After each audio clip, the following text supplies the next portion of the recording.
Hi, it's Yoti Carlson here. Metallica is certainly one of the biggest heavy metal bands in the world, and today I'm going to do a list that I've been wanting to do for a very long time. I'm going to be ranking all 11 Metallica studio albums.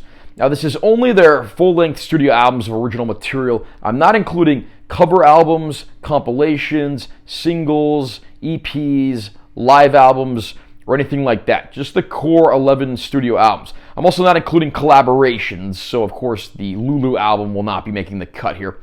Not that it really would have in the first place. So, usual rules apply. If you want to comment down below on anything you agree or disagree with or want to post your list, that's perfectly fine. All I ask is that you keep the comments civil. Disagreements and debate are fine. Rude and insulting comments are not, and they will be deleted, and you will be blocked from posting on my channel. Without further ado, let's get started. At the bottom of the list at number 11, I have Saint Anger. This album has terrible production, terrible songs. It's just got a lo-fi sound all around. There's no guitar solos, and it's dragged out to nearly the 80-minute limit you can fit on a CD, and there's no substance to justify that length whatsoever. This is probably the only Metallica studio album that I outright dislike. At number 10 on the list, I have Reload. This, of course, was another sort of alt-rock album in the vein of the Load album that had come earlier. I like this album a lot more than I like Saint Anger. And there's actually some very catchy, very good hard rockin' tunes here. Classic metal era Metallica, this is not, but there are some great songs here despite that. Fuel and The Memory Remains, the latter of which featuring the late great Marianne Faithfull in a guest appearance. And then, of course, you have The Unforgiven 2, but there's some great deep cuts here, including Devil's Dance. This is an album that I really don't think should be overlooked or written off. At number 9 on the list, I have Hardwired to Self-Destruct. This, is, of course, was Metallica putting out a double album, just a complete onslaught of a ton of Metallica tracks unleashed on the world. The diehard legions of Metallica fans were really happy to get their hands on this one. And this particular album, I have to say, the songs rock hard, the songs aren't bad, but I just don't think there's quite as many memorable ones on this album as there are some of the other albums in the Metallica catalog. This is by no means a bad record, it's just not a personal favorite of mine.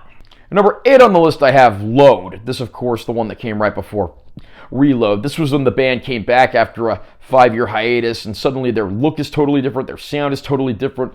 They had more in common with the alternative rock bands of the day than they did the metal bands from the days of yore. And despite that, I really do think the band put out some good music on this album. Until It Sleeps, King Nothing, Ain't My Bitch. But then you have some underrated cuts on here too, like, Hero of the Day, 2x4, The House Jack Built. The album is way too long with way too many tracks, particularly in its latter half. But there is some good music here, and I really wish people wouldn't hate on this era of Metallica so much. Hey, it's a lot better than Saint Anger, and it's way better than Lulu.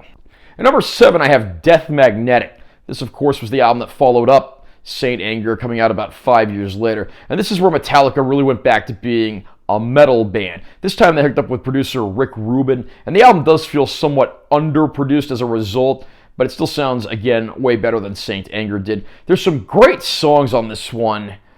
The Day That Never Comes, of course, is an instant classic. Then you have things like The Unforgiven 3, Cyanide. The list goes on. I don't really think there's a weak track on this album. Certainly not the best album in the lengthy Metallica catalog, but one that's a lot better than I think people give it credit for being. At number 6, I have 72 Seasons, this being the newest Metallica album. And this pretty much goes even further with what they started on an album like Death Magnetic, kind of going back to the heavy metal roots, but at the same time bringing in modern production and making the sound, once again, completely their own. 72 Seasons has some great cuts on it. I mean, you have everything from the first single, Lux Eterna, which is one of my favorite Metallica songs in years, but then you got a lot of great, underrated deep cuts on here, like Crown of Barbed Wire.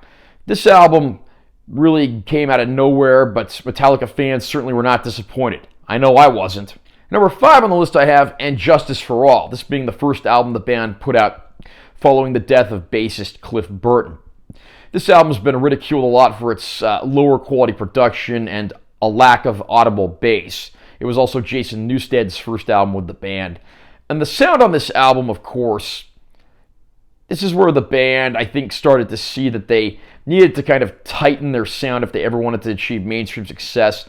A lot of the songs on here are way too long, but there are some true classics on here as well. One being one of the biggest hits Metallica ever scored, but then you have stuff like Blackened, and a lot of great deep cuts, including Eye of the Beholder, To Live Is to Die, Dyer's Eve. Justice was sort of a turning point for Metallica. Again, they really did need to shorten the songs and expand their reach, which they did on their next album, which brings us to number 4 on this list, which is Metallica, the 1991 self-titled release, aka the Black Album. This was the album that put Metallica on the map. This is the one where they hooked up with producer Bob Rock, and they tightened their sound, managed to make it a little more commercial, but at the same time, never really lost their heaviness. Enter Sandman, Sad But True, Through the Never, The Unforgiven, Of Wolf and Man.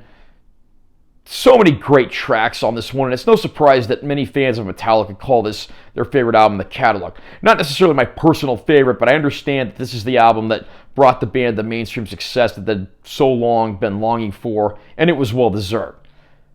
Number 3 on the list, I have Kill 'Em All. This, of course, being Metallica's very first album, the one that's certainly more raw and more heavy than anything that would follow. Hit the Lights is a blistering opening track, but then you got lengthy, more epic tracks like The Four Horsemen. You even get Anesthesia, Pulling Teeth, which is essentially a big, long Cliff Burton bass solo. And then tracks like Seek and Destroy, Whiplash. So many great, raw, early thrash tracks on here. Certainly one of the high water marks of early Metallica. The band at their hardest, heaviest, and rawest. And I say that's a good thing. And number 2 on the list, I have Ride the Lightning. This album basically takes everything the band did on Kill 'Em All and sort of perfects it. Goes a little more epic with the sound. I mean, you have tracks like For Whom the Bell Tolls, Fade to Black, the title cut, and of course the instrumental, The Call of Cthulhu, that closes out the album in fine form. But of course, when it comes to the number 1 Metallica album, there's only one right answer, and that would have to be Master of Puppets from 1986. They said the third tries the charm, and in the Metallica catalog, at least in terms of their classic heavy metal sound, that was certainly the case. So many excellent epics on this one. I mean, the title cut is a classic for the ages. Battery is the perfect opening track, but then you also have a lot of great deeper cuts like Leper Messiah, Disposable Heroes, and of course the lengthy instrumental Orion. When it comes to Metallica's catalog, I really don't think there's a better release than this one, and there's plenty of fans out there I'm sure will agree.